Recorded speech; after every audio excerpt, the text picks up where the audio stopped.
Hello friends, I welcome you all again to this channel Dr. Vipul V. Kapoor. Let's learn. Friends, in our previous videos, we discussed Geoffrey Chaucer as a poet, as a painter, and we have discussed some other characters of Geoffrey Chaucer in the previous videos. Friends, in this video, we are going to discuss the character of the nun as presented by Geoffrey Chaucer in the Canterbury Tales. Friends, the nun is also known as the prioress. The prioress is one of the most important characters of this poetry, the Canterbury Tales. Her real name is Madame Eglantine, and she is the fourth character who is introduced by Chaucer in the prologue to Canterbury Tales. If I quote the words used by Chaucer to describe the prioress, then I must say there also was a nun, a prioress, and she was known as Madame Eglantine. This is what Chaucer writes in line number 122 and line number 125. Further, Chaucer describes her by writing these words, I quote, "Another nun, the chaplain at her cell, was riding with her, and 3 priests as well." That means the prioress is considered as the head of the nun for the church, and she went on the pilgrimage to spread the word of God with the nun and other 3 priests, who traveled with her to this Canterbury.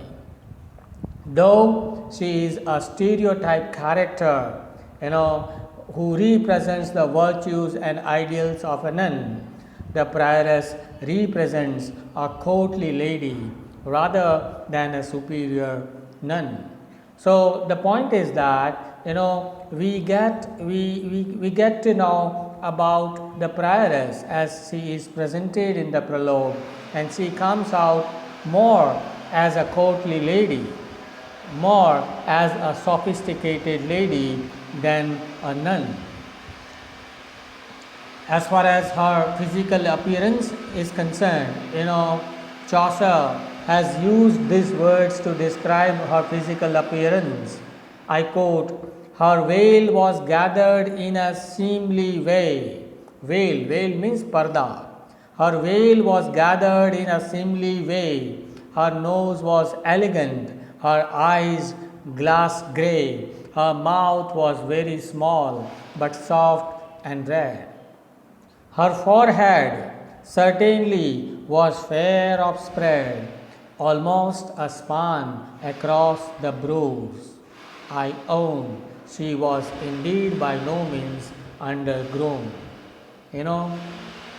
Further, Chaucer writes, she wore a coral trinket on her arm, whence hung a golden brooch of brightest sheen, on which there first was graven a crown, and lower, Amor vincit omnia.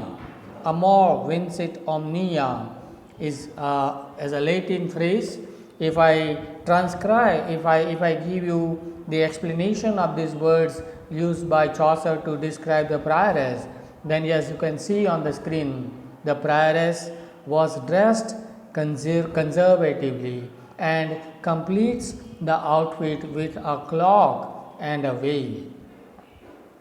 Instead of carrying rosary beads with a crucifix around her waist, she wears the coral beads that are attached to a pendant which says Amor vincit omnia. That means, if you translate this Latin phrase into English, it means love conquers all. Through this phrase, we get an idea that the prioress is more a sophisticated lady than a nun. Why? Because a nun is not supposed to have such phrases. The nun is not supposed to use such phrases for her own personality. You know, she wore large green prayer beads around her neck.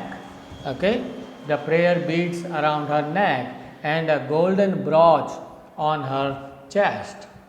Her clothes are nicely made and very expensive.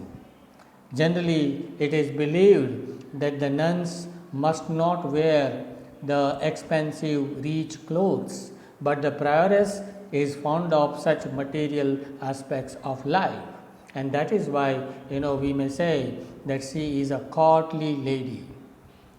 As far as her personality is concerned, Chaucer has used these words, and she spoke daintily in French, extremely. French in the Paris style, she did not know. She knew the French a little.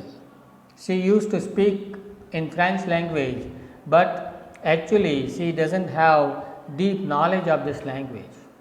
Further, Chaucer says, no morsel fall from her lips did she let fall. She does not allow even a single morsel to fall down from her lips while eating, nor dipped her fingers in the sauce, too deep.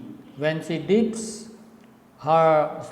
something into the sauce, she takes care not to get her fingers wet, the smallest drop from falling on her breast.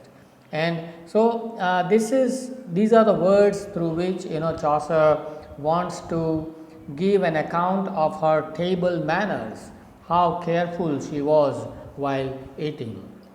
Her use of French language is an indication that she thinks of herself in the highest esteem, although we see that she doesn't speak French well. She is a good mannered lady. She does not let the tiniest morsel fall from her mouth, and when she dips her fingers, she takes care not to get her fingers wet. She is very sympathetic in the story, and she is also presented as a tender hearted lady. But she seems to be hypocritical, and her characterization is also satirical. It is through the character of the prioress that Chaucer wants to expose the clergymen of those times of the 14th century.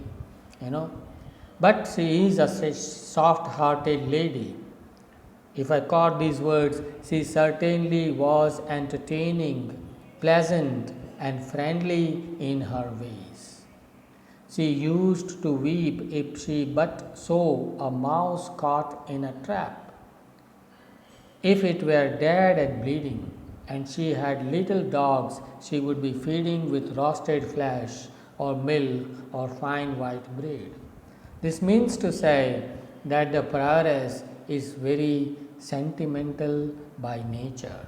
She was so kind and so charitable that even a smallest sight of a small animal who is bleeding would cause her to cry. The prioress would feed homeless dogs some meat, or sometimes milk, or sometimes fine white bread. So definitely she is a soft-hearted, a tender-hearted lady. She is friendly, entertaining, and pleasant to all the characters, to all the company with whom she is traveling to the Canterbury. But she enjoys the solitary company also. So we may conclude that the prioress considers herself to be of an upper class woman. However, she doesn't actually come from the upper class. Her immaculate appearance, flawless table manners, and speaking of French language, all these things, they suggest that she was born into an upper class family. But details later on, when we read the Canterbury Tales, later on, we come to know that she was born into a rather poor family with whom she had no recent contact.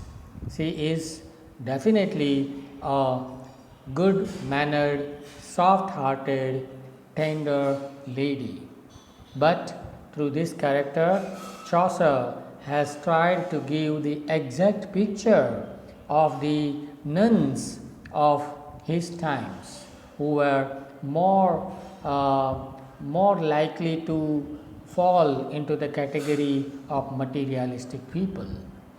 So, friends, here we come to the end of the discussion of the character analysis of the Prioress.